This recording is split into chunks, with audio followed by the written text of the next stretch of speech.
నమస్కారం ఘంటారావానికి స్వాగతం. ముందుగా ప్రధానాంశాలు. సృష్టి టెస్ట్ ట్యూబ్ సెంటర్ కేసులో 8 మంది అరెస్ట్.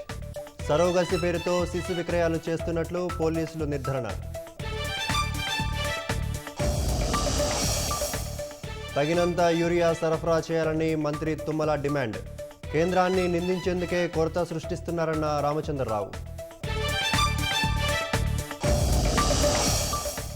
బీఆర్ఎస్ను నడిపే స్థితిలో లేకనే బీజేపీలో కలుపుతామన్నారన్న బండి సంజయ్.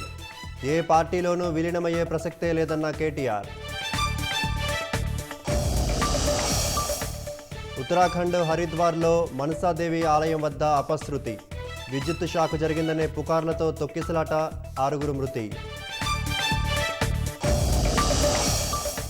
భారత్ సత్తా ఏంటో ఆపరేషన్ సింధూర్తో నిరూపించామన్న ప్రధాని. దేశ ప్రజల్లో ఆత్మవిశ్వాసం నింపామని పునరుద్ఘాటన. భారత అమ్ముల పొదిలో మరో అధునాతన అస్త్రం. 32 కిలోమీటర్ల దూరం లక్ష్యాలను ఛేదించగల ధనుష్ గన్.